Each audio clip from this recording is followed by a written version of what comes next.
এই ফসলগুলো আমি তুলতে পারলে লাখের উপরে ইনশাল্লাহ দিতে পারতাম। খেবা খারা আমার এই ফসলগুলো নষ্ট করছে তা জানি না। দৈনিক বাংলাদেশ প্রতিদিনের ডিজিটাল প্ল্যাটফর্মে স্বাগত জানাচ্ছি। আমি আছি সিলেটের বিশ্বনাথ উপজেলার খাজাঞ্চি ইউনিয়নে। এই ইউনিয়নেরই তেলিকুনা গ্রামের একজন কৃষকের সবজি ক্ষেত গতকাল রাত্রে, বৃহস্পতিবার রাত্রে কেবাকারা সমস্ত ক্ষেতের ফসল নষ্ট করেছে। আমরা কৃষকের সাথে কথা বলেছি। এই ইউনিয়নের তেলিকুনা গ্রামের নুরুল আমিন কৃষকের নাম।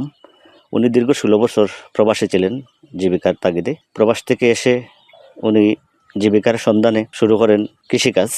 উনি প্রথমেই বিভিন্ন স্থানীয় মানুষজনদের কাছ থেকে কৃষি জমি বর্গা নিয়ে বিভিন্ন ধরনের মৌসুমি সবজি চাষ করতেন।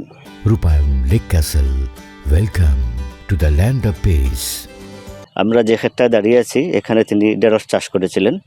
এর আগের মৌসুমে তিনি ক্ষীরা চাষ করেছিলেন। তিনি জানিয়েছেন যে ক্ষীরা চাষে উনি তেমন একটা লাভবান হতে পারেননি। তারপর গেল চৈত্র মাসে এই ক্ষেতেই বর্গানে এই ক্ষেতেই তিনি ঢেঁড়স চাষ করেছিলেন।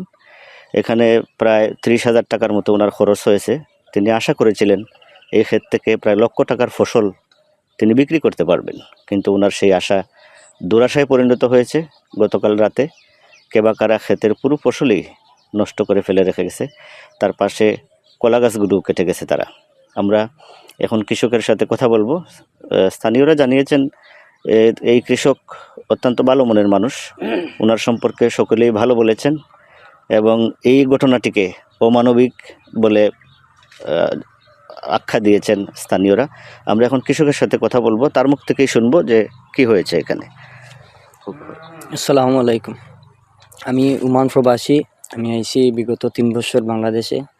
আইসাই আমি কৃষিকাজ নিছি। এই জমিনটা আমি দাউনিয়া হিসাবে আমি ক্ষেত করি। ওখানে করার পরে আমার ওই ভেন্ডিগুলা ঢেঁড়সগুলো আমার 30-35,000 টাকার মতন আমার খরচ হয়েছে এবং এই ফসলগুলো আমি তুলতে পারলে লাখের উপরে ইনশাল্লাহ দিতে পারতাম।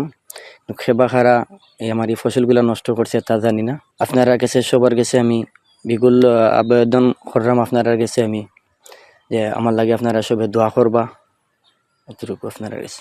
আমরা এখন শুনবো এ বিষয়ে গ্রামেরই প্রবীণ মুরব্বী জনাব ফারুক আহমদের কথা।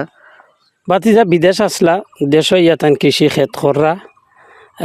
আজকে আমরা দেখলাম আমার বাড়ির পাশেও সে এখনও তার দেশ ক্ষেতটা খেবা খারা খাটিয়া রাত্রে দুশ্মনী করিয়া কি তার ক্ষেতটা খাটিয়া গেছে কি হয়তো অনেক টাকার লুজার।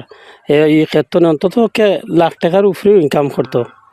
এখন কি কইতাম আমরা তো অনকু তারে সান্ত্বনা ছাড়া তো আর আমরা কিছু দেওয়ার নাই।